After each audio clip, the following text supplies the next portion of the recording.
రెండు మాట చదువుకుందాము. ఛానల్ ఎక్కడ ముందు కీర్తన గ్రంథంలో వద్దాం. కీర్తన గ్రంథము 105 అధ్యాయం. కీర్తనలు 105 అధ్యాయము మొదటి 2 వచనాలు కలిసి చదువుకుందాం. మొదటి 2 వచనాలు. యెహోవాకు కృతజ్ఞతలు చెల్లించుడి, ఆయన నామమును కీర్తించుడి, జనులలో ఆయన కార్యములను తెలియచేయుడి, ఆయన గురించి పాడుడి, ఆయన గురించి కీర్తించుడి, ఆయన ఆశ్చర్యకార్యాలను గురించి సంభాషణ చేయండి. చాలు. చదువు లేఖన భాగములను ప్రభాషించి దీవించిన గాక. ప్రార్థన చేసుకుందాం. ప్రేమల మా పడవ తండ్రి, నమ్మకాన్ని మా దేవానికి స్తోత్రాలు చెల్లించుకుంటున్నాం. ఈ ఘనమైన శ్రేష్టమైన పరిశుద్ధమైన నామాన్ని బట్టి మీకు స్తోత్రాలు. మీరంతైనా గొప్ప దేవుడివి, ఈ గొప్ప కార్యాలను బట్టి మేము స్తుతించి ఆరాధిస్తుంటున్నాం. ప్రభా, మా ప్రియ సహోదరులు, మా తండ్రి జయశ్వ బ్రదర్ గారిని బట్టి, మా ప్రియ సహోదరి బిడ్డలను బట్టి, వారి కుటుంబాన్ని బట్టి మీకు స్తోత్రాలు చెల్లించుకుంటున్నాం. మా తండ్రి గతంలో మా ప్రభా, మీరు వారి కుటుంబంలో చేసిన మేళ్ళు ఎన్నో ఉన్నవి, చెప్పనలమైనటువంటి అనేకమైనటువంటి విషయాలు ఉన్నాయి. వాటి కొరకై వారు ఈ రోజున కృతజ్ఞులయ్యండి మిమ్మల్ని స్తుతించాలని కోరి ఈ యొక్క కూడికను ఏర్పాటు చేసుకున్నారు. దాని తండ్రి ఉదయకాలం కొంత వాతావరణం అనుకూలంగా ఉంది, అయినప్పుడు కూడా వచ్చిన విడుదల బట్టి మీకు స్తోత్రాలు.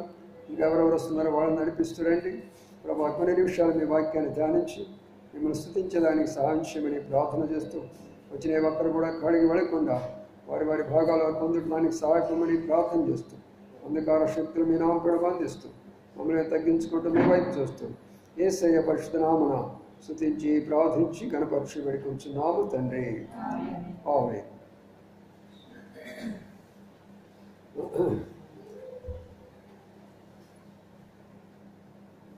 ఇక్కడ మనం చదివినటువంటి మాట, ఆయన గురించి పారుడి, ఆయన ఆశ్చర్య కార్యములన్నింటినీ సంభాషణ చేయదు.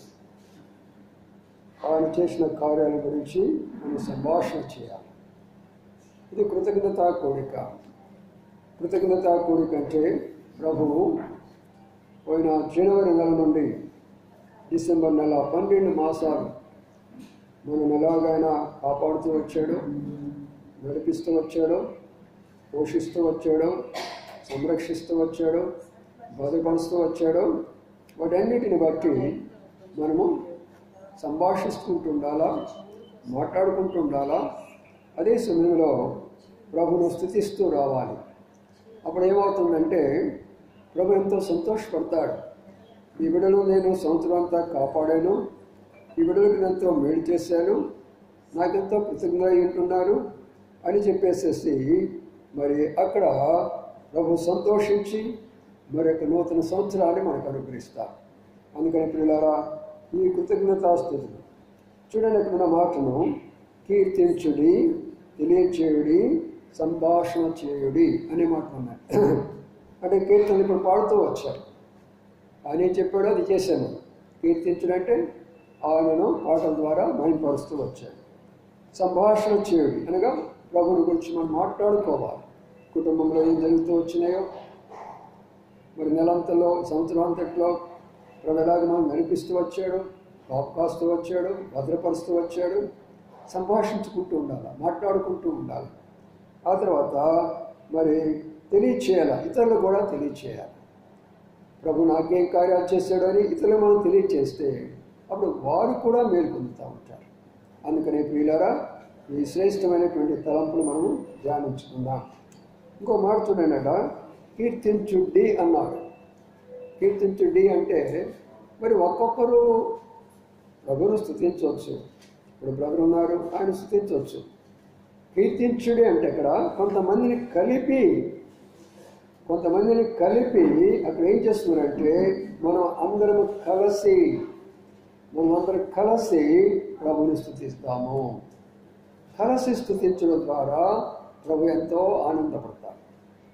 ఒక్కరు కాదు, మనం ప్రతి ఒక్కరమే స్తుతించగలం. ఇంటి దగ్గర ప్రభు చేసిన మేడం బట్టి అయ్యా నాకు ఇది చేస్తే అది చేస్తామని స్తుతించగలం. కానీ మనం సంఘముగా కలిసి, కుటుంబముగా కలిసి ప్రభును స్తుతించడం ద్వారా ప్రభు అలాంటి వారి కొరకు ఎదురు చూస్తూ వస్తాడు. చూడండి, ఎవరైనా అక్కడ ఆలోచించేయండి. మామూలుగా సాధారణంగా మనకి ఏదైనా చిన్న సహాయం చేసినప్పుడు మనం ఏం ఎక్స్పెక్ట్ చేస్తామంటే వాళ్ళ దగ్గర నుంచి కనీసం వీళ్ళు నాకు థ్యాంక్స్ అన్నా చెప్తారా లేదా, కనీసం వీళ్ళు నాకు ఏదైనా మరి కృతజ్ఞతలై ఉంటారా లేదా అనే భావన అనేది ఉంటూ ఉంటుంది. కాబట్టి ప్రియులారా, అది చెప్పలేదనుకో మన హృదయంలో బాధపడతాం. వీళ్ళకి మేలు చేసాము, ఇన్ని రకాలైనటువంటి యొక్క మేలు చేస్తే వీళ్ళు కనీసం నాకు థ్యాంక్స్ చెప్పలేకపోయినారే అని మనం బాధపడతాం. మరి మనం బాధపడినప్పుడు మనం సృష్టించి, కాపాడుతూ, నడిపిస్తూ, పోషిస్తూ, సంరక్షిస్తూ, భద్రపరుస్తూ ఇన్ని పనులు చేసినటువంటి ఆయన ఎంతగా మన దగ్గర నుంచి కృతజ్ఞత కోరుకుంటాడో చూడండి. అది కృతజ్ఞత కోరిక అంటారు. ప్రభువు చేసినటువంటి వాటిని మనం ఏం చేయాలా, మర్చిపోకుండా కృతజ్ఞులై ఉండాలి. అందుకని పిల్లరా, మనము కృతజ్ఞులై ఉండే దాని కొరకే ఈ కృతజ్ఞత ఏర్పాటు చేయబడింది. మరి సహోదరుడు సంవత్సరంలో అనేకమైనటువంటి అనుభవాలు, రకరకాలైనటువంటి యొక్క కష్టాలు ఉన్నాయి, బాధలు ఉన్నాయి. మనం అనుకుంటామంటే ఆయనకే బ్యాంకులో ఆఫీసర్, మేనేజరు, ఆయన పెద్ద మేడలు అని అనుకుంటాం. కానీ వారు వెళ్ళిన కష్టాలు, బాధలు ఏదో నాకు కూడా తెలుసు. వారి కొరకు ఎప్పుడూ ప్రార్థన చేస్తూ వచ్చేవాడు. ఎన్నో సందర్భాల్లో సహోదరికి, ఎన్నో సందర్భాల్లో బ్రదర్కి, ఎన్నో సందర్భాల్లో కుమార్తె విషయంలో, బిడ్డల విషయంలో ఎన్నో విషయాలు ఎప్పటికప్పుడే తెలియజేస్తూ ఉండగా మనం సంఘంగా చేసినటువంటి ప్రార్థనను బట్టి ప్రభు ఆలకించాడు. కాబట్టి అందుకు వారు కృతజ్ఞతగా ఈ రోజున ఈ కొడుకుని ఏర్పాటు చేసుకున్నారు. కాబట్టి ప్రియులారా, మనమందరం కూడా ఈ కృతజ్ఞతలో ఏకీభవించి ప్రభుని స్తుతించడం ద్వారా ప్రభువును మనం ఏం చేసేవారు ఉంటాము, ఆయన హృదయాన్ని తృప్తిపరిచేవారంగా ఉంటాం.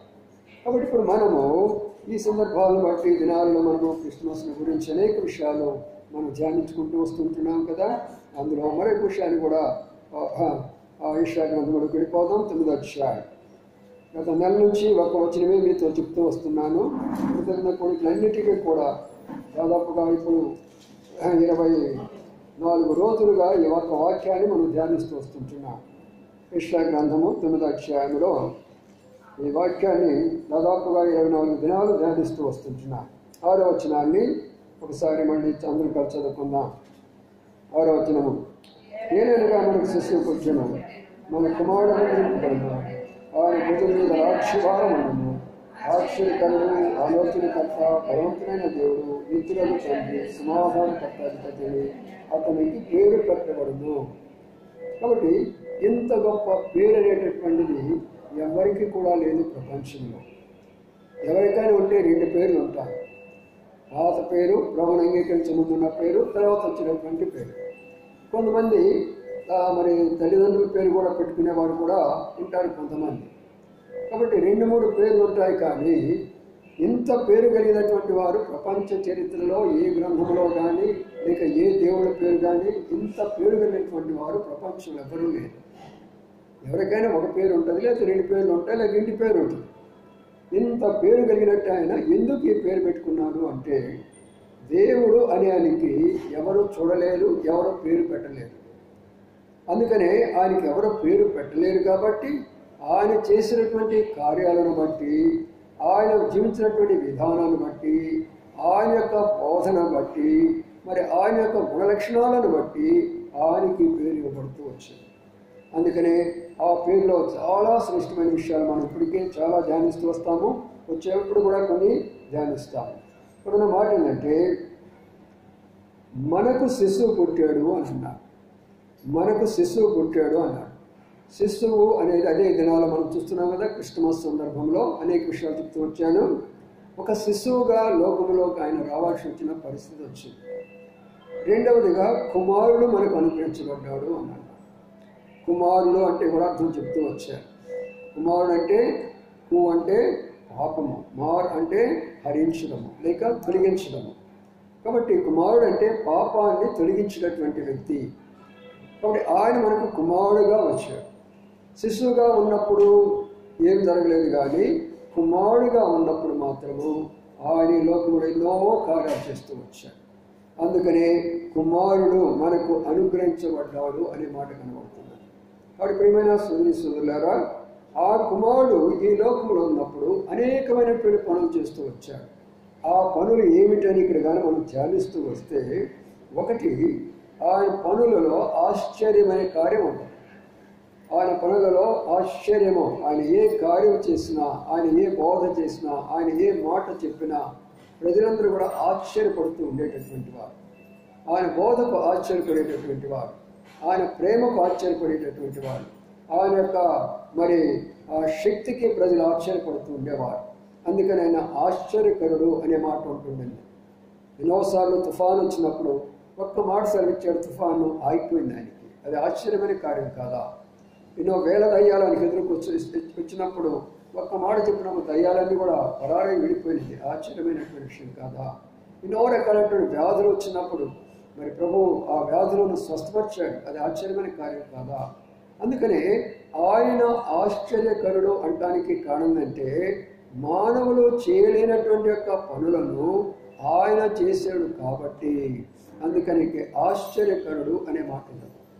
రెండో విషయాన్ని మనం గమనిస్తే, ఆలోచనకర్త అంటే మన ఆలోచన విధానం ఎలాగ ఉంటుందంటే, మన కొరకే ఆలోచన చేసుకుంటాం, మన కుటుంబం కొరకే ఆలోచన చేసుకుంటాం, మన బంధువుల కొరకే ఆలోచన చేసుకుంటాం, మన భవిష్యత్తు కొరకే ఆలోచన చేసుకుంటాం.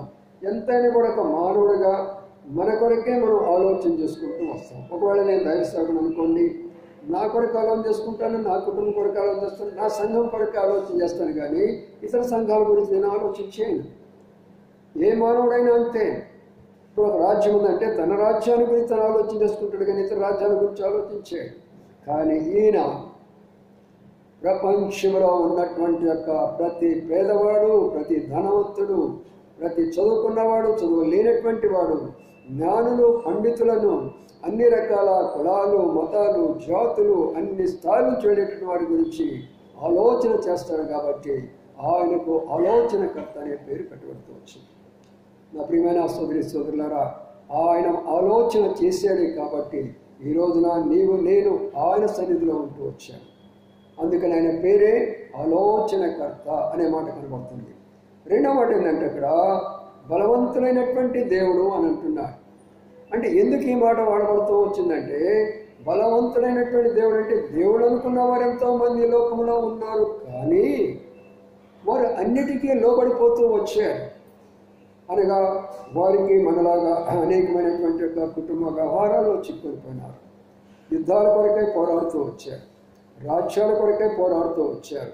మరి అన్ని కామ, క్రోధ, లోభ, మోహ, మద మాత్సర్యాలను జయించలేక వాటికి లోనైపోతూ వచ్చారు. వారు యుద్ధాలు చేస్తూ వచ్చారు, వారిలో మరణిస్తూ వచ్చారు. కానీ ఈయనకి ఎందుకు పెట్టబడిందంటే, ఈయన బలం ఎంత బలం అంటే పాపం మీద బలము, పాపాన్ని జయించి లోకానికి చూపించాడు.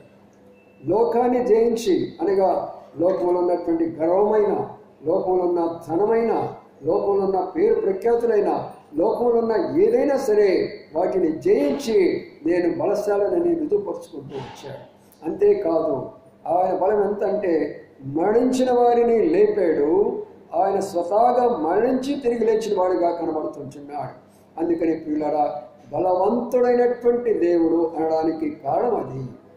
ఆయన చనిపోయి తిరిగి లేచినాడు కాబట్టి ఆయనను మనం ఏం చేస్తున్నామంటే, అయ్యా నువ్వు బలవంతుడైనటువంటి దేవుడివి, అందుకని ఇంత గొప్ప దేవుడిగా మరి నేను చూడడానికి నాకు ధన్యత ఇచ్చేవయ్యా అని మనం ప్రభువును స్తుతించే వారంగా ఉంటూ ఉన్నాం.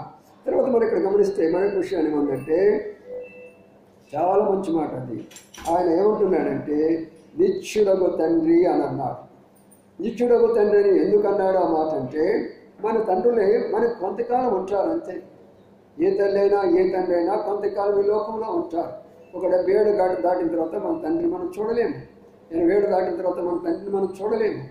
వాళ్ళు ఎందుకంటే వృద్ధాప్యంలో ఈ లోకాన్ని విడిచిపెట్టిపోతారు. కాబట్టి ఎంతమందో తండ్రులు అనుకున్న వారు ఈ లోకంలో ఉన్నప్పటికీ కూడా వారు తాత్కాలికమైనటువంటి తండ్రులే. ఆయన మాత్రము నిత్యము ఉండేటటువంటి యొక్క తండ్రి. ఆయన నిత్యము ఉంటాడు. ఇప్పుడు వర్తమాన భూత భవిష్యత్ కాలంలో పుట్టిన వారికి తండ్రి, పుట్టుతున్న వారికి తండ్రి, పుట్టబో వారికి తండ్రి, ఇప్పుడు ఉన్నటువంటి వారికి తండ్రి, చనిపోయిన వారికి కూడా తండ్రి ఆయన. అందుకని ఆయనకి తండ్రి అనే పేరు అనేది ఎందుకు పెట్టారు అంటే అది దాని యొక్క రహస్యం. ఆ నిత్యత్వంలో ఉంటాడు ఆయన. ఇప్పుడు హైందవులకి సహజంగా ఉండేటటువంటిది ఏంటంటే, వారు దేవుడు దేవుడు దేవుడు దేవుడు అని వాళ్ళు పూజ చేసుకుంటూ ఉంటారు, మంచిదే. కానీ మనకిచ్చినటువంటి దాన్ని ఏంటంటే, నన్ను ఒక దేవుడిగా మీరు చూడవద్దు, నన్ను ఒక తండ్రిగా చూడండి, నన్ను ఒక తండ్రిగా చూడండి. చూడండి ఎంత రహస్యం ఉందో ఒకసారి అర్థం చేసుకోనండి. దేవుడు అనుకుంటే ఆయన దేవుడు అంట, నేనేదో మానవునంట, నేనేదో పాపనంట, ఆయన దగ్గరికి కూడా పోకూడదంట, ఆయన అంటుకోకూడదంట, ఆయన దగ్గరికి పోతే ఎంతో శాపాలంట, ఎంతో భయపడిపోతూ ఉంటారు మన హైందవ సహోదరులు. అయితే మన దేవుడు ఏమంటున్నాడు, మన ప్రభు ఏమంటున్నాడు, నన్ను దేవుడిగా చూడవద్దు. అందుకనే యోహాను 1:12 ఏమన్నాడు, తను ఎందరు అంగీకరించారో వారందరికీ ఆయన కుమారుడు అయ్యేదానికైనా అధికారం ఇచ్చాడు. కాబట్టి నా ప్రియమైన సోదరులారా, ఆయన మనకు తండ్రిగా ఉండటానికి ఇష్టపడ్డాడు. ఆయన ఈరోజు మనకు తండ్రిగా ఉండటానికి ఇష్టపడ్డాడు. అందుకనే ఆ తండ్రిని బట్టి మనం ప్రభువును స్తుతించాలి. వీరికి కూడా ఆ ధన్యత ప్రభు ఇచ్చేసాడు. ఆ ధన్యత ప్రభు వాడికి ఇచ్చారు కాబట్టి ఈనాడు వాళ్ళు కూడా దేవునికి కుమారులైపోయి ఆయన వారికి తండ్రిగా మారాడు. కాబట్టి ఆ తండ్రి ప్రేమను తలపోసుకుంటూ ఈ తండ్రిని స్తుతించడానికి వారు కూడా సిద్ధపడుతూ వచ్చారు. మరి ఒక మాట ఏంటంటే, సమాధానకర్త అన్నారు. సమాధానం అనేది ఎక్కడ, ఇవన్నీ కూడా నేను చెప్పే కొన్ని విషయాలు అర్థం చేసుకోనండి. పర సంబంధమైనటువంటి కొన్ని గుణాలు ఉంటాయి, భూలోక సంబంధమైన కొన్ని గుణాలు ఉంటాయి.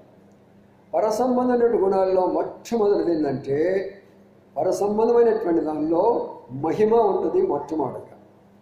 రెండవదిగా పరిశుద్ధత ఉంటుంది. మూడవదిగా ప్రేమ ఉంటుంది. నాలుగవదిగా క్షమాపణ ఉంటుంది. ఐదవదిగా త్యాగం ఉంటుంది, ఆరవదిగా శక్తి ఉంటుంది, ఏడవదిగా సమాధానం ఉంటుంది. ఈ అన్నీ కూడా పరసంబంధమైనటువంటి లక్షణాలు. వాటికి ఆపోజిట్ ఏమైతే ఉన్నాయో అవన్నీ కూడా భూ సంబంధమైనటువంటివే. ప్రేమ అనుకున్నాం అనుకోండి, ద్వేషం అది భూ సంబంధమైనది.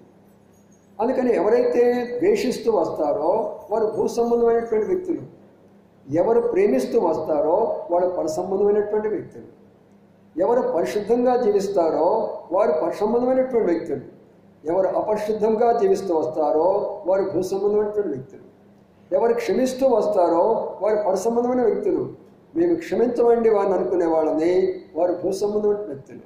ఇలాగా చెప్పుకుంటూ పోతే ఆ శ్రేష్టమైనటువంటి లక్షణాలు కలిగినటువంటిది మన ప్రభువులో ఉన్నాయి. అందులో ఒక లక్షణం ఏంటంటే సమాధానకర్త. అంటే ఏ వ్యక్తిలో సమాధానం లేకపోయినా, ఏ కుటుంబంలో సమాధానం లేకపోయినా, ఏ ప్రాంతంలో సమాధానం లేకపోయినా, ఏ రాష్ట్రంలో, ఏ దేశంలో, ప్రపంచంలో, ఏ ఖండంలో ఎక్కడైనా సరే సమాధానం లేదన్నప్పుడు ఆ సమాధానం ఇచ్చేటటువంటి శక్తి ఆయనకున్నది. ఎవరు ఇవ్వలేరు ఆ శక్తి. ఆ శక్తిని ఇవ్వగలనాడు కాబట్టి ఆయనకి సమాధానకర్త అనేటటువంటి పేరును మనం పెట్టుకుంటున్నాం. నా ప్రియమైన సోదరి సోదరులారా, బాగా అర్థం చేసుకోరండి. ఆ సమాధానం మనకున్నదా? ఆ సమాధానం మనం పొందేనా? ఆయన వచ్చినటువంటి ఉద్దేశాన్ని మన యొక్క జీవితంలో నెరవేరిందా? మన కుటుంబాల సమాధానం ఉన్నదా? నా హృదయంలో ఆ సమాధానం ఉన్నదా? అందుకనే ముందు మనం ఆ సమాధానం పొంది మన కుటుంబంలోకి ఆ సమాధానం తీసుకొచ్చి అందుకనే మనం వెళ్ళి ప్రకటిస్తూ వస్తాం. ఇదేదో మతం కాదు మనం ప్రకటించేటటువంటిది. అయ్యా, ఆ సమాధానాన్ని నేను పొందాను, నా కుటుంబం కూడా పొందింది, మీరు కూడా పొందాలి అని చెప్పేదే సువార్త. ఇంకేమో కాదు. ఏదో మైకులు పట్టుకొని యేసు ప్రభు అని కేకలేసుకోవడం కాదు. నాకు నేను ఎలాగ నా జీవితంలో నీవు వచ్చిన తర్వాత పరిశుద్ధంగా జీవిస్తున్నానో, అయ్యా నా కుటుంబం అలాగున్నది, మీరు కూడా అలాగుండండి అయ్యా, అదే నేను చెప్పడానికి మీకు వచ్చినట్టు సువార్త. అందుకని ప్రియులారా, ఆయన పేరే సమాధానకర్త. ఇవన్నీ కూడా గత 20 దినాల నుంచి మీకు వరుసగా ఒక్కొక్కటి కూడా వివరంగా చెప్తూ వస్తున్నాను. ఇప్పుడు మరొక పాయింట్ మీద మనం కొంచెం ధ్యానం చేసుకొని ముగించుకుందాం. ఆ మాట ఏముందంటే ఇక్కడ ఆయన భుజం మీద రాజ్యభారం ఉండను. ఇది చాలా ప్రాముఖ్యమైన విషయం. ఏ రాజ్యం అండి? రెండు రాజ్యాలు. ఒకటి భూలోకమొక రాజ్యము, పరలోకమొక రాజ్యం.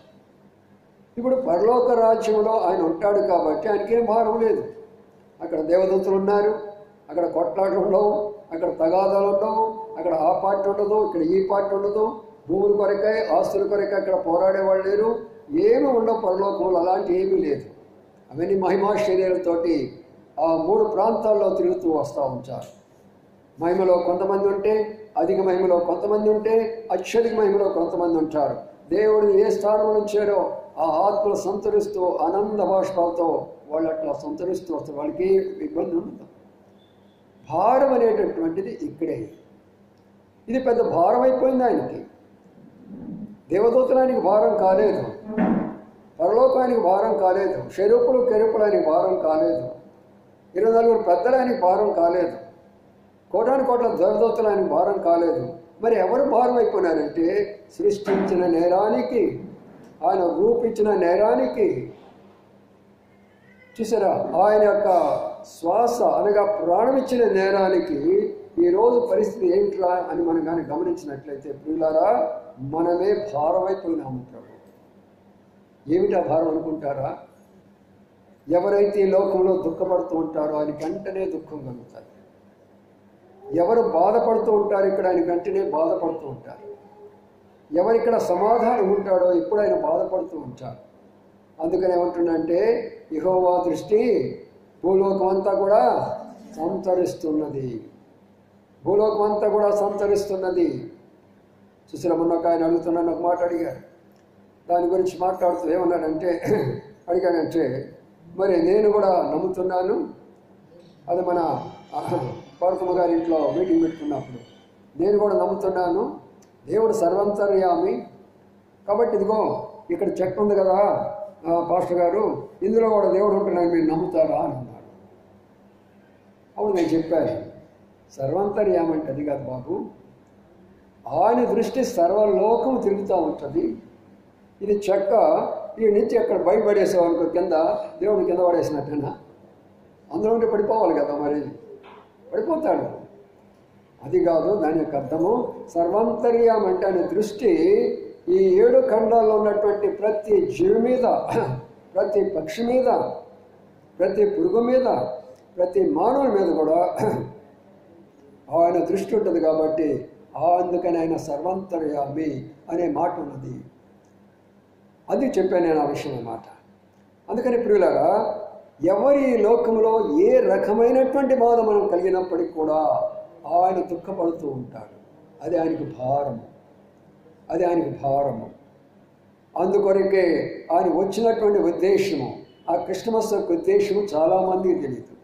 నక్షత్రం ఒకటి కడతారు, ఇంట్లో ఒక చెట్టును పెట్టుకుంటారు, ఆ తర్వాత బయట ఒక అలంకరించుకుంటారు, ఓ గోడకి సున్నం కొట్టుకుంటారు, అన్నీ చేస్తారు. కానీ ఆయన వచ్చిన ఉద్దేశం ఏమిటి, నన్ను ఏం చేయమన్నాడు ఆ ఉద్దేశము, అది నేను చేస్తున్నానా లేదా అనే జనాలకు తెలియదు. 2 లూకాసు వార్తలోకి వెళ్ళిపోతాము.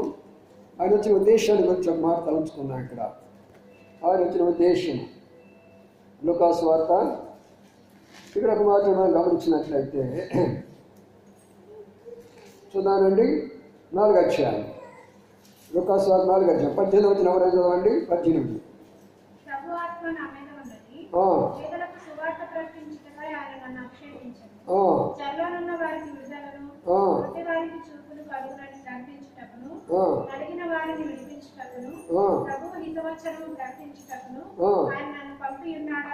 ఇది ప్రభు తన చేతిలో పట్టుకున్నటువంటి గ్రంథంలో ఉన్న మాట.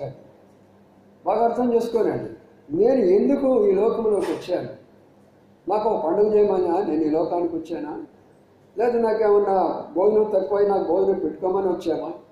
లేక డిన్నర్లో చేసుకొని లేక అవన్నీ చేసుకోవడానికి నేను ఈ లోకానికి వచ్చానా?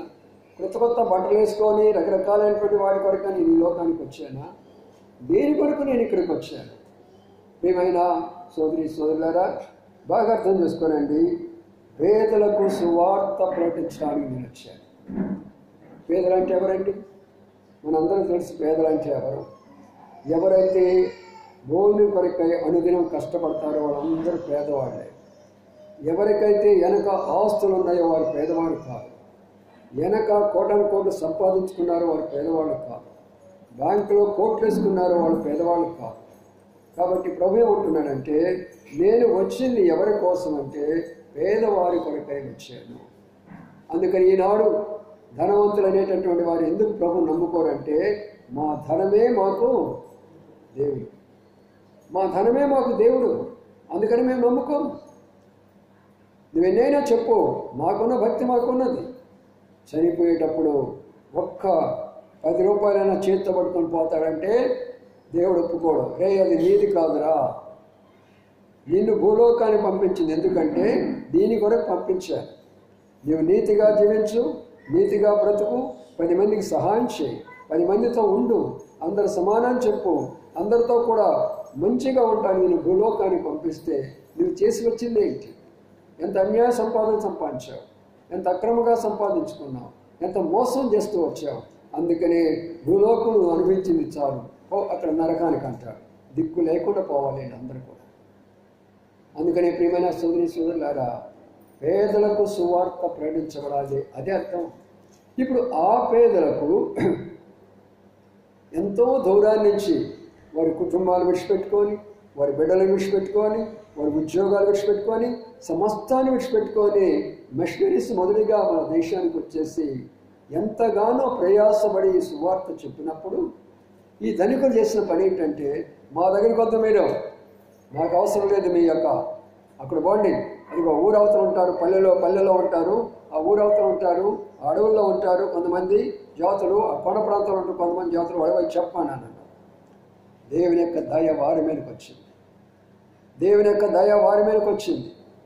చూసారా ప్రియులారా, ఎందుకు ఈ విషయం నేను చెప్తున్నానంటే, దేవుని యొక్క దయ వాళ్ళ మీదకి వచ్చింది కాబట్టి వారందరూ ప్రభు నమ్ముకున్నారు కాబట్టి ఇప్పుడు ఈ ధనవంతులు ఏమంటున్నారంటే ఇది మా మతము కాదు, ఇది మా మతము కాదు, ఇది వాళ్ళ మతము.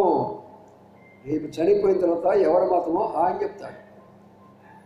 పేదలకు సువార్త ప్రకటించబడాలా, దాని కొరకు నేను వచ్చినప్పుడు నేను కొత్త బట్టలు కట్టుకుంటాను, చర్చిలో కూర్చుంటాను, స్టార్ కూడా కట్టుకుంటాను, హ్యాపీ క్రిస్మస్ డ్యాన్స్ వేయమని చెప్పాడు బైబిల్లో. ఎంత పిచ్చివాడు!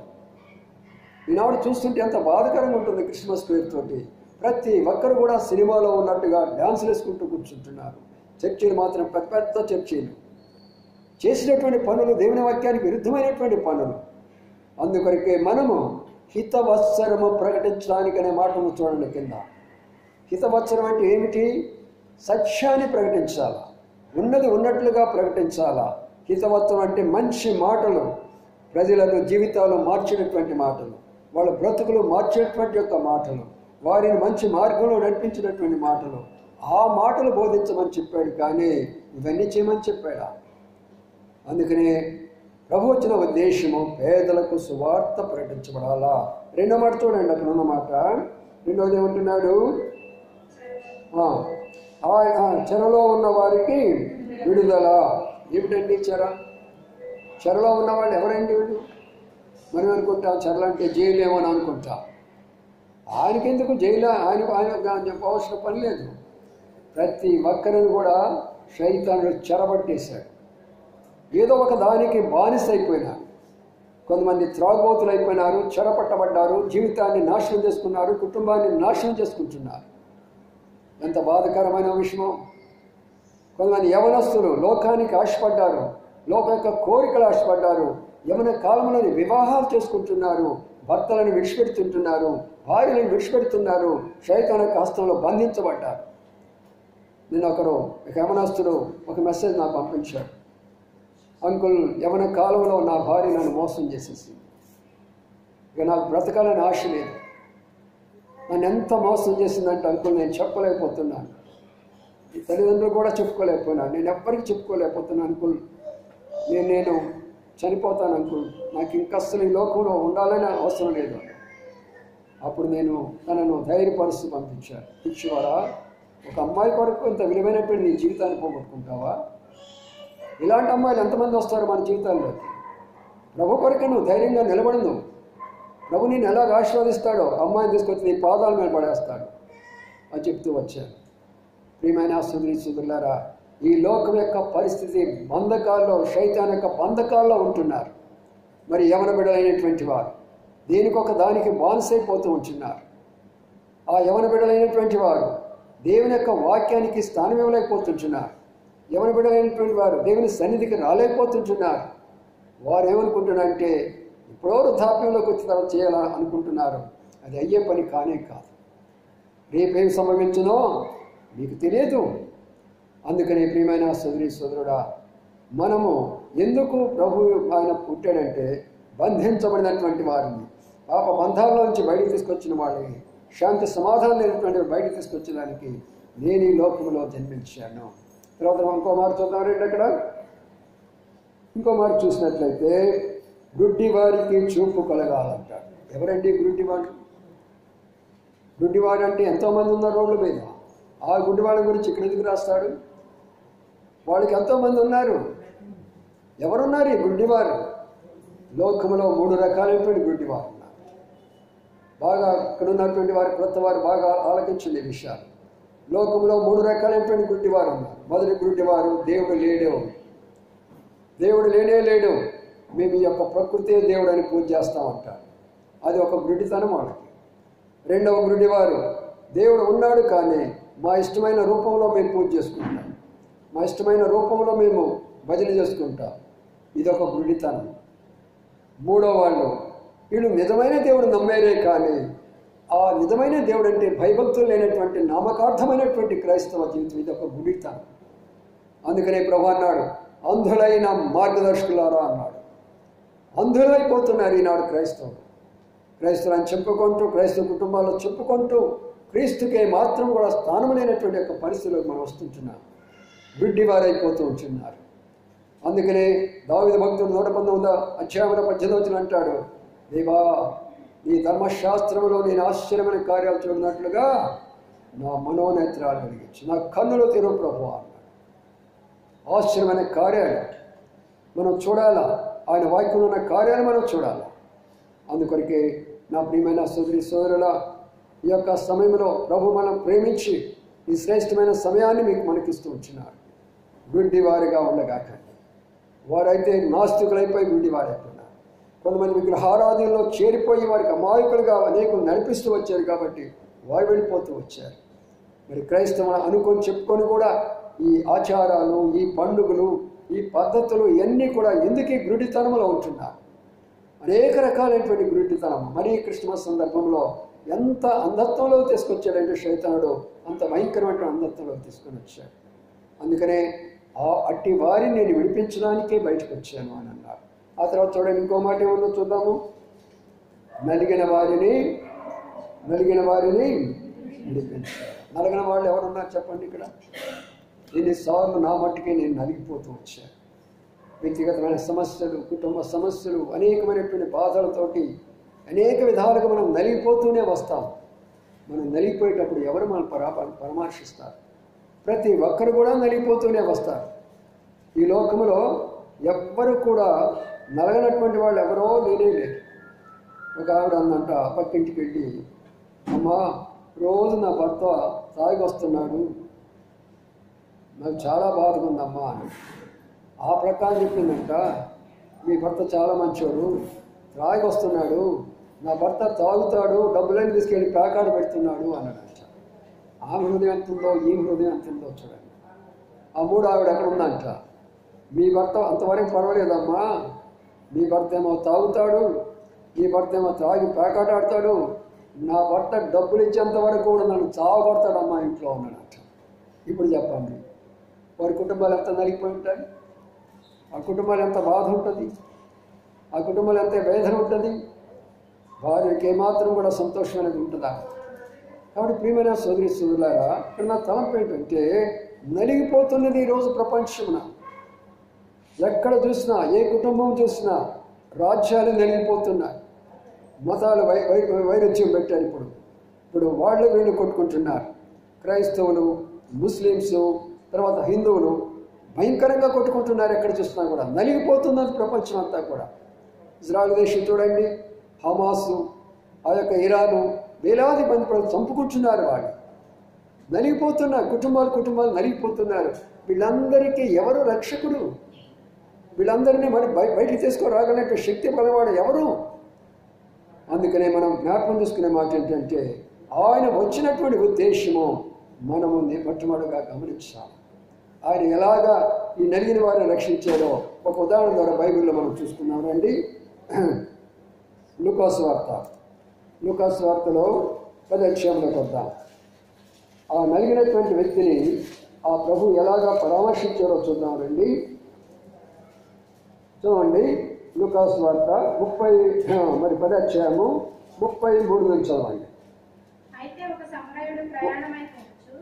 ఒక సమరయుడు ప్రయాణమై పోవచ్చు. అతడు పడి ఉన్న చోటుకు వచ్చి అతనిని చూచి అతని మీద జాలిపడి దగ్గరకు పోయి నూనెను ద్రాక్షారసమును పోసి అతని గాయములను కట్టి తన వాహనము మీద ఎక్కించి ఒక కోటకొల్ల వాని తీసుకొని అతని పరామర్శించారు. ఇక్కడ ఉన్న మాటలు మీకు తెలుసు. అనేక సందర్భాల్లో మంచి సమరడైన విషయాన్ని మీరు ఎన్నోసార్లు వినుంటారు. ఇక్కడ నా యొక్క అంశం ఇది ఎందుకు తీసుకున్నాను అంటే, ఈ లోకంలో ఉన్న పరిస్థితిని బట్టి మన ప్రభువు చెప్పినటువంటి శ్రేష్టమైనటువంటి మాట ఇది. మంచి సమరయుడు, ద గుడ్ సమరైటన్ అనే మాట మనం అనేక సందర్భాల్లో వింటూ వచ్చాం. బాగా అర్థం చేసుకోండి. ఇక్కడ ఉన్నటువంటి వాడు మంచి సమరయుడు అంటానికి అర్థం ఏంటంటే, సమరయులు మంచివారు కాదని, సమరయులు తక్కువ కులస్తులని, సమరయులు తక్కువ జాతి గలవాళ్ళని, సమరయులు హీనులని, సమరులకు సంస్కారం లేదని ఊరవతల పెట్టేశారు. వాళ్ళని ఊరవతల పెట్టేశారు. ఎవరు పెట్టేశారు తెలిసిన? ఈ శాస్త్రులు, పరిచయులు, ధర్మశాస్త్రోపదేశకులు, లేవీయులు వారిని దూరంగా పెట్టారు ఊరవతల. అందుకంటారు యోహాను సువార్త 4వ అధ్యాయంలో ఉన్నాడు. ఆమె అంటే ఒక మాట అంత ప్రభుతోటి, అయ్యా యూదుడమైనటువంటి నీవు సమరైనటువంటి మాతో సాంగత్యం చేయరు కదయ్యా అంటే దాని అర్థం ఏంటి? యూదుడంటే ఈ భాషలో యూదుడైతే మన యొక్క భారతదేశ భాషలో బ్రాహ్మణులు అని అర్థం. ఎందుకంటే వారు ముట్టుకోకూడదు, వారిని తాకూడదు, వారి పాదాలు చేయాలని ఉంది. మత్తయి 23 వస్తే వారి పాదాభినందన మనం చేయాలి. అప్పుడే వారు ముట్టుకోవాలన్నా కూడా చాలా దూరంగా ఉండాలి. చాలా దూరంలో ఉంటారు వారు మనకు. అందుకనే చెప్పాడు. ఇప్పుడు ఈ వ్యక్తి ఏ వ్యక్తి అయితే అక్కడ మనం చూస్తున్నామో ఆ వ్యక్తి ఎవరు, ఆ తర్వాత ఈ వచ్చినటువంటి ఈయన సమరయుడని ఎందుకు పేరు పెట్టుకున్నాడు అనేది లోతుగా చెప్తాను. బాగా అర్థం చేసుకునే ప్రయత్నం చేయండి. రండి పైకి వెళ్దాం, కొంచెం పైకి వెళ్దాము. చూడండి 30 వచనం చూద్దాం. 30 ఒక మనుషుడు యెరూషలేము నుండి యెరికో పట్టణమునకు దిగి వెళ్ళుచు దొంగల చేతిలో చిక్కెను. వారు అతని బట్టలు దోచుకొని అతని కొట్టి కొరప్రాణంతో విడిచిపెట్టారు. ఇక్కడ ఉన్న మాటను విశ్వాసులైన వారు ముందు మొట్టమొదటి బాగా అర్థం చేసుకోనండి. ఈయన యెరూషలేము నుండి యెరికోకు దిగి వస్తున్నాడట. ఒక వ్యక్తి ముందు యెరూషలేముకి వెళ్ళాడు, యెరికోకు దిగి వస్తున్నాడట. యెరూషలేము అంటే కొండ మీద ఉంటుంది, యెరికో అంటే కింద ఉంటుంది. అక్కడి నుంచి ఇక్కడ కింద దిగుతున్నాడు. యెరూషలేము అంటే ఆశీర్వదించబడినటువంటి స్థలం, దేవుడు ఏర్పాటు చేసుకున్న స్థలం, ప్రభు యొక్క తేజస్సు మహిమ కలిగినటువంటి ఆ స్థలం. ఆ స్థలంలో ఉన్నటువంటి యొక్క వ్యక్తి దిగి యెరికోకు వస్తున్నాడట. యెరికో అంటే శాపగ్రస్తమైనటువంటి స్థలం. ఆ యెహోషువ గ్రంథంలో మనం చూసినట్లయితే అది యెహోషువ శపించాడు అక్కడ. అది ఆ యొక్క మట్టి తీసుకున్నా కూడా శాపమే అక్కడ. అలాంటి యొక్క స్థలాన్ని యెరూషలేమును విడిచిపెట్టేసి యెరికోకు వచ్చిన కారణం చేత మధ్యలో దొంగలో కొట్టేస్తున్నారు. నా ప్రియమైన సోదరులారా, దేవుని నమ్ముకున్నామని అనుకోగాకండి. ఎన్నిసార్లు నువ్వు యెరూషలేమును విడిచిపెడుతున్నావు, ఎన్నిసార్లు దేవుని సన్నిధిని విడిచిపెడుతున్నావు. ఆయన ఆరాధనను, ఆయన బైబిల్ పఠనమును, ఆయన ప్రార్థనా సమయమును, ఆయన ఇచ్చినటువంటి యొక్క శ్రేష్టమైనటువంటి యొక్క ఆయన సన్నిధిని విడిచిపెట్టేసి ఎన్నిసార్లు కింద దిగి వస్తుంటున్నా. అందుకని మధ్య దొంగల చేతిలో పడిపోతున్నా. అనగా దేవుని సన్నిధిలో ఉన్నవాళ్ళు సైతాను లోకము సన్నిధిలోకి వస్తుంటున్నారు. మధ్యలో శైతానుడు ఉన్నాడు. ఇంత లోతైన వర్తమానం బాగా అర్థం చేసుకోవడం ప్రయత్నం చేయండి. దేవుని సన్నిధిలో ఉన్నటువంటి వారు లోకానికి దిగొస్తున్నప్పుడు మధ్యలోనే శైతాను పట్టుకుంటున్నాడు.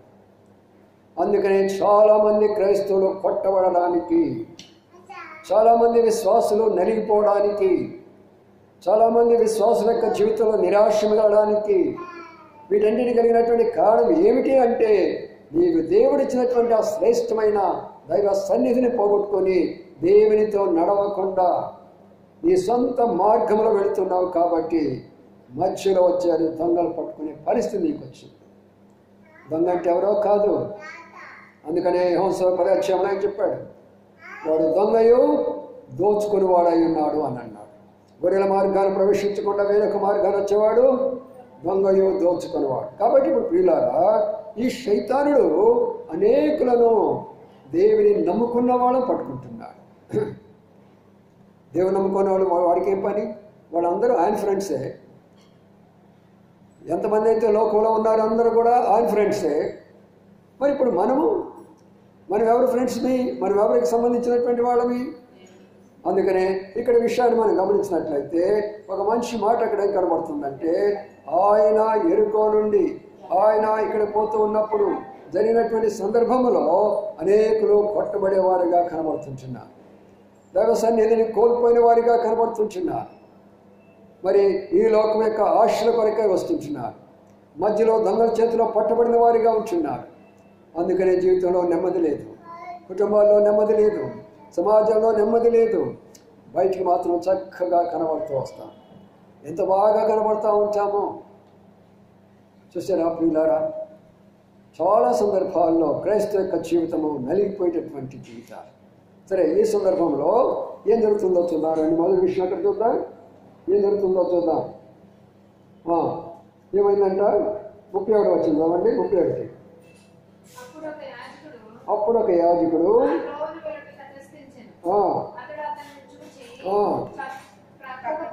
చాలు. ఇక్కడ మొట్టమొదటి పాయింట్ అర్థం చేసుకోండి. ఈ పడినటువంటి వ్యక్తిని ఎవరు చూస్తున్నారమ్మా? యాజకులు చూస్తున్నారంట. యాజకులు ఎక్కడ ఉంటారు చెప్పండి? యాజకులు ఎక్కడ ఉంటాడు?